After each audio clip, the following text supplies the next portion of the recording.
ആണോ LDF ആണോ നമ്മുടെ കേരളത്തിൽ വരേണ്ടത്? ഇവിടെ NDA അധികാരത്തിൽ വന്നാലാണ് എന്തെങ്കിലും മാറ്റങ്ങൾ ഇനി സംഭവിക്കാൻ പറ്റുള്ളൂ. LDF എന്തൊക്കെ കാണിച്ചു വെച്ചേക്കെന്നുള്ള കാര്യങ്ങൾ നമുക്ക് ബോധ്യമുള്ള കാര്യമല്ലേ. ഇപ്പോൾ ശബരിമല പോലെ അയ്യപ്പനെ വരെ അടിച്ചു മാറ്റിയ ഒരു അവസ്ഥയിൽ നിൽക്കുന്ന ഒരു കാലഘട്ടമാണ്. ഇതിനൊക്കെ ഒരു മാറ്റം വന്നെങ്കിൽ നമുക്ക് ഇവിടെ NDAയുടെ നേതൃത്വത്തിലുള്ള ഒരു ഭരണ സംവിധാനം വന്നാൽ മാത്രമേ അത് നമുക്കിവിടെ പ്രാവർത്തികമാക്കാൻ പറ്റുള്ളൂ. അതുപോലെ തന്നെയല്ല, കേന്ദ്ര ഗവൺമെൻറ്റിൻ്റെ ഫണ്ടുകൾ പല പദ്ധതികൾ ഇവിടെ നിരാകരിച്ച് കിടക്കണം. നടപ്പിലാക്കാൻ പറ്റുന്ന ജലജീവൻ പദ്ധതി ആൾക്കാർക്ക് ഇപ്പോൾ ഈ വേനൽക്ക് വെള്ളമില്ലാത്ത അവസ്ഥയുണ്ട്.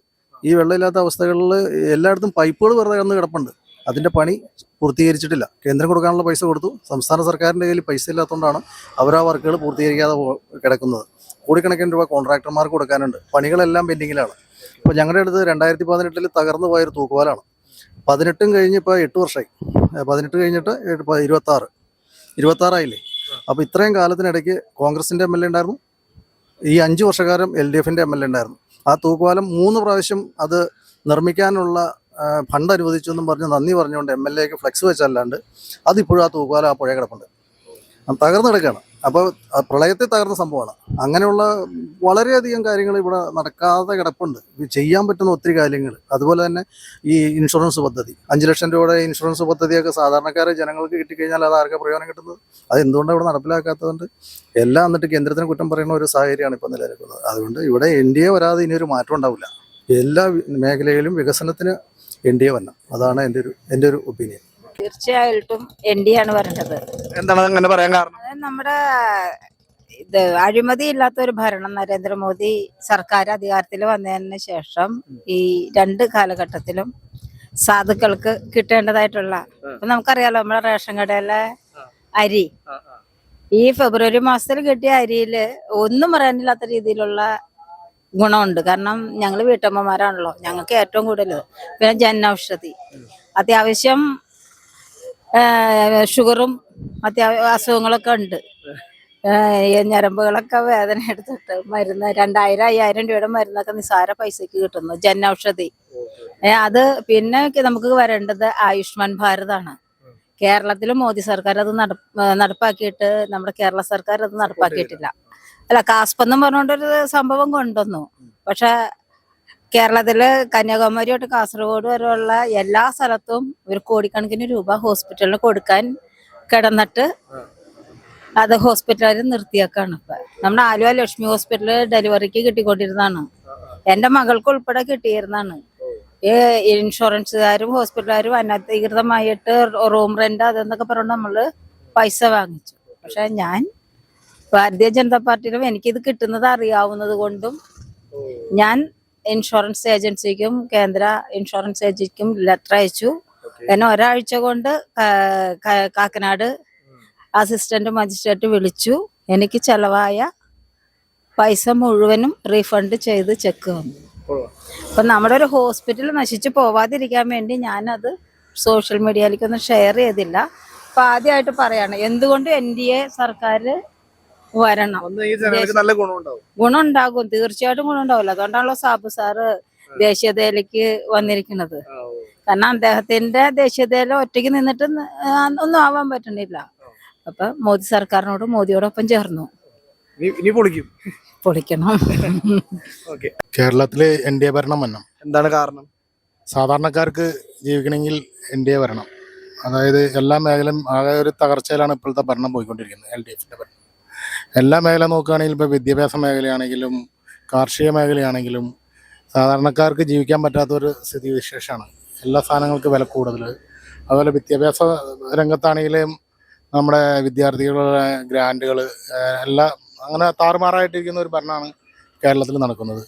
അതായത് NDA ഭരണം വരികയാണെങ്കിൽ, മോദി സർക്കാർ വരികയാണെങ്കിൽ ഇതെല്ലാം മാറ്റിമറിച്ചുകൊണ്ടുള്ള ഒരു നല്ല ഭരണം, സാധാരണക്കാരന് ജീവിക്കാൻ പറ്റുന്ന രീതിയിലുള്ള ഒരു ഭരണം കാഴ്ചവെക്കാൻ പറ്റും.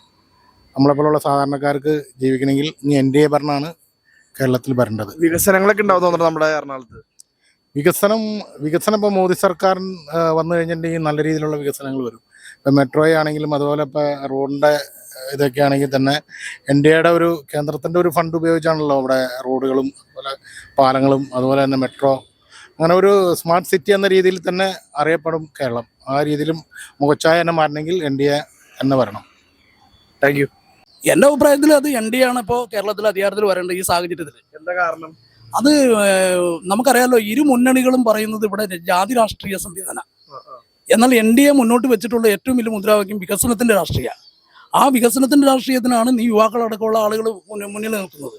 അപ്പൊ വികസന രാഷ്ട്രീയം വിജയിക്കണമെങ്കിൽ NDA വരണം എന്നുള്ളതാണ് അതിന്റെ യാഥാർത്ഥ്യം. അതുകൊണ്ടാണ് ഞാനത് ആഗ്രഹിക്കുന്നത്. നമ്മുടെ കേരളത്തിൽ ഇനി ഇപ്പോ ഈ ഒരു NDA അധികാരത്തിൽ വന്നു കഴിഞ്ഞാൽ വികസനം നല്ല രീതിയിൽ നല്ല മാറ്റങ്ങൾ ഉണ്ടാവും തോന്നുന്നുണ്ടോ? തീർച്ചയായിട്ടും കേന്ദ്ര സർക്കാർ നരേന്ദ്രമോദിജി ഏറ്റവും വികസനത്തിന്റെ നായകനാണല്ലോ. ആ മോദിജിയെ പിന്തുടർന്നുകൊണ്ടുള്ള സ്റ്റേറ്റ് ഗവൺമെന്റ് ഇവിടെ ഉണ്ടായ തീർച്ചയായിട്ടും നമ്മുടെ കേരളം വികസിക്കും. വരാനിരിക്കുന്ന ഇലക്ഷനിൽ ഒരുപാട് സീറ്റുകൾ നമുക്ക് കിട്ടുന്നു. ഒരുപാട് സീറ്റുകൾ ഈ കാലഘട്ടത്തിൽ കിട്ടേണ്ടതാണ്. അതിനുള്ള പണിയാണ് എനിക്ക് എന്റെ കാഴ്ചപ്പാടിൽ NDA എടുക്കുന്നത്. അതോടൊപ്പം തന്നെ ബഹുജനങ്ങളിൽ നിന്ന് NDAക്ക് അനുകൂലമായിട്ട് വലിയ സപ്പോർട്ട് ഉണ്ടായിട്ടുണ്ട്. Thank you. NDA ആണ് വരേണ്ടത്. എന്താണ് റീസൺ? NDA വരുന്നത് നമുക്കറിയാം, ഇന്ന് കേന്ദ്രം നമ്മുടെ നരേന്ദ്രമോദി കാണിച്ചു തരുന്ന വികസന പദ്ധതികൾ ഇന്ന് നമ്മുടെ രാജ്യത്ത് ഇന്ന് പാവപ്പെട്ടവൻ, കാരണം പ്രത്യേകിച്ച് നമ്മുടെ ഇപ്പോൾ ഈ നിൽക്കുന്ന കുന്നത്തനാടിലാണ് ഞാൻ നിൽക്കുന്നത്. ഈ കുന്നത്തനാട് നിയോജകമണ്ഡലത്തിന് ഈ പട്ടികജാതി സംവരണ ഒരു മണ്ഡലം തന്നെയാണ്. ഇവിടെ പട്ടികജാതിക്കാർക്കുടെ ഏറ്റവും കൂടുതൽ ആനുകൂല്യങ്ങൾ ഇന്ന് കേന്ദ്ര സർക്കാരാണ് നടപ്പാക്കി വരുന്നത്. പ്രത്യേകിച്ച് ഹരീബ് കല്യാൺ യോജന പദ്ധതി പ്രകാരമുള്ള സൗജന്യ അരി, അതുപോലെ തന്നെ അങ്ങനെ അനവധി പദ്ധതികൾ ഇന്ന് കേന്ദ്ര സർക്കാരിൻ്റെ ആനുകൂല്യത്തിലാണ് നമ്മുടെ സംസ്ഥാനങ്ങളിലേക്ക് എത്തുന്നത്. അപ്പോൾ തന്നെ നമ്മുടെ ഈ ആനുകൂല്യങ്ങൾ മുഴുവനും ഏതാണ്ട് നമ്മുടെ 40% ഈ പട്ടികജാതി ആനുകൂല്യങ്ങൾ ലഭിക്കപ്പെടുന്നത് ഈ സംസ്ഥാനങ്ങളിലേക്ക് വരുമ്പോൾ തന്നെ കേന്ദ്രത്തിൽ നിന്ന് കിട്ടുന്ന ആനുകൂല്യങ്ങളാണ്. അപ്പോൾ ആ ആനുകൂല്യങ്ങൾ ഇനി നമുക്ക് കിട്ടണമെങ്കിൽ ഇവിടെ കേന്ദ്ര മോഡൽ വെച്ചിട്ടുണ്ടെങ്കിൽ നരേന്ദ്രമോദി വിഭാവനം ചെയ്യുന്ന വികസന പദ്ധതികൾ നമുക്ക് കേരളത്തിൽ വന്നാൽ മാത്രമേ നമുക്ക് ഈ പാവപ്പെട്ട ആളുകൾക്ക് അവരുടെ ജീവിത നിലവാരം ഉയർത്തുന്ന തരത്തിലുള്ള സംവിധാനം ഉണ്ടാവുകയുള്ളൂ. അതുകൊണ്ടാണ് ഇവിടെ NDA അധികാരത്തിൽ വരണമെന്ന് പറയാൻ കാരണം. ഇപ്പോഴത്തെ സാഹചര്യം അനുസരിച്ച് NDA വരിക നല്ലതായിരിക്കും. കാരണം വെച്ചിട്ടുണ്ടെങ്കിൽ ഇപ്പോഴത്തെ അഴിമതി, പിന്നെ ഈ മതരാഷ്ട്രീയം, അത് ഒരു വിഭാഗത്തെ മാത്രം, ഈ LDF എന്ന പ്രസ്ഥാനം ഒരു വിഭാഗത്തെ മാത്രം ആശ്രയിച്ചുകൊണ്ട് മറുവിഭാഗത്തെ ചൂഷണം ചെയ്യുന്ന ഒരു പരിപാടിയാണ് ഇപ്പോൾ ചെയ്തുകൊണ്ടിരിക്കുന്നത്. അമ്പലങ്ങളിൽ ഉള്ള സർക്കാർ ഉദ്യോഗസ്ഥന്മാരെ മുഴുവനും അമ്പലങ്ങളിൽ ദേവസ്വം ബോർഡിൽ കയറ്റിയിരുത്തിക്കൊണ്ട് വൻ അഴിമതിയാണ് നടത്തിക്കൊണ്ടിരിക്കുന്നത്. അതൊക്കെ നമുക്ക് അംഗീകരിക്കാൻ പറ്റില്ല. അതുപോലെ തന്നെ ഹിന്ദു വിശ്വാസമുള്ള ആളുകളൊക്കെ വിശ്വാസമില്ലാത്ത താറടിച്ച് കാണിക്കുക, അവരുടെ വിശ്വാസങ്ങളെ അവഹേളിച്ചുകൊണ്ട് വേറൊരു മതവിശ്വാസത്തെ മാത്രം എടുത്തുകൊണ്ടാണ് ഇവർ ഭരിച്ചുകൊണ്ടിരിക്കുന്നത്. അവർക്ക് ആനുകൂല്യങ്ങൾ ഭൂരിഭാഗമുള്ള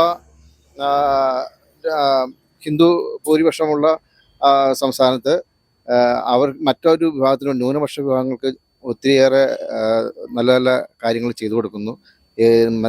ഞങ്ങൾ ഹിന്ദുക്കളായ ഉള്ള ഭൂരിപക്ഷമുള്ള ആളുകളെ സമുദായക്കാരെ മുഴുവൻ താറടിച്ച് കാണിക്കുന്നു. അത് പ്രവണത ശരിയല്ല. അതുപോലെ തന്നെ അഴിമതിയാണ് കൂടുതലും. ഏത് കാര്യം എടുത്തു നോക്കിയാലും അഴിമതി. വിദ്യാഭ്യാസം എടുത്തു നോക്കി കഴിഞ്ഞാൽ ഒരു വിദ്യാഭ്യാസമില്ലാത്തൊരു മന്ത്രിയാണ് നമ്മുടെ വിദ്യാഭ്യാസ മന്ത്രിയായിട്ടിരിക്കുന്നത്.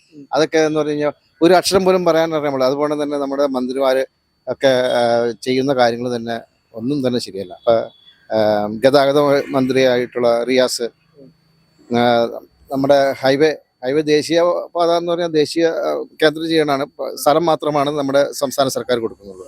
ഇതെല്ലാം അവർ ചെയ്യുന്നു, നമ്മൾ സ്ഥലം കൊടുക്കുന്നു, അവരാണ് ചെയ്തതെന്നുള്ള ഒരു റീൽസ് ഇട്ടുകൊണ്ട് നടക്കുന്നു. ഇതൊക്കെ ശരിയല്ലെന്നുള്ളതാണ് നമ്മുടെ കാര്യം. എനിക്ക് ഇത്രയൊക്കെയാണ് പറയാനുള്ളൂ. കൂടുതൽ കാര്യം പറയണമെന്നുണ്ട്, പക്ഷെ എനിക്ക് സമയം അനുവദിക്കുന്നില്ല. കുറെ കാര്യങ്ങൾ ഓർക്കാനുണ്ട്. തീർച്ചയായിട്ടും NDA ആണ് വരേണ്ടത്. എന്താ കാരണം? കാരണം ഇപ്പോൾ നമുക്കറിയാലോ, ഇപ്പോൾ ഈ സ്വാതന്ത്ര്യ ലബ്ധിക്ക് ശേഷം ഈ ഇത്രയും നാളത്തെ ആ ഒരു ഭരണം നമ്മളെപ്പോഴും ആ ഒരു പ്രബുദ്ധ മലയാളി എന്ന് പറഞ്ഞ ആ ഒരു ഉന്നതിയിൽ ഇരിക്കുക എന്നുള്ളൊരു ഫീല് ബാക്കിയുള്ള രാഷ്ട്രീയ കക്ഷികൾ നമ്മൾ ഉണ്ടാക്കി വെക്കുകയും നമ്മൾ ഇവിടെ നിന്നുകൊണ്ട് മറ്റ് സ്റ്റേറ്റുകളിലെ വികസനങ്ങൾ കാണാതെ നമ്മൾ ഇവർ പറയുന്നതാണ് ശരി എന്നുള്ള വിശ്വാസത്തിലാണ് നമ്മൾ പോകുന്നത്. അപ്പം ആ കാര്യങ്ങൾക്കൊക്കെ ഒരു വ്യത്യാസം വരേണ്ട സമയമായി. കാരണം നമ്മുടെ ഇതര സംസ്ഥാനങ്ങളെല്ലാം നടക്കുന്ന വികസനങ്ങൾ നമ്മൾ കാണണം. ഇതര സംസ്ഥാനങ്ങളിൽ നടക്കുന്ന വികസനങ്ങളിലേക്ക് നമുക്ക് എത്താൻ പറ്റുന്നില്ല. ഏറ്റവും കൂടുതൽ യുവാക്കൾ മൈഗ്രേറ്റ് ആയി പോകുന്നത്, വിദേശ രാജ്യങ്ങളിലേക്ക് പോകുന്നത് കേരളത്തിൽ നിന്നാണ്. അപ്പോൾ എല്ലാ കാര്യങ്ങളും ഇൻഫ്രാസ്ട്രക്ചർ ഡെവലപ്മെൻ്റ് ആണെങ്കിലും എല്ലാം കേരളത്തിൻ്റെതായുള്ള ഒരു വികസനം മറ്റ് സംസ്ഥാനങ്ങളെ അപേക്ഷിച്ച് കുറവാണ്. അപ്പോൾ ആ രീതിയിലേക്ക് വികസനം നമുക്ക് എത്തിക്കുന്നതിന് വേണ്ടിയിട്ട് ഇവിടെ NDA സർക്കാർ തന്നെയാണ് ബദൽ എന്നുള്ളതാണ് നമ്മുടെ ഒരു കാഴ്ചപ്പാട്. തീർച്ചയായിട്ടും NDAക്ക് മറ്റ് രണ്ട് മുന്നണികൾക്ക് നമ്മൾ ആവശ്യത്തിലധികം അവസരം കൊടുത്തു കഴിഞ്ഞു.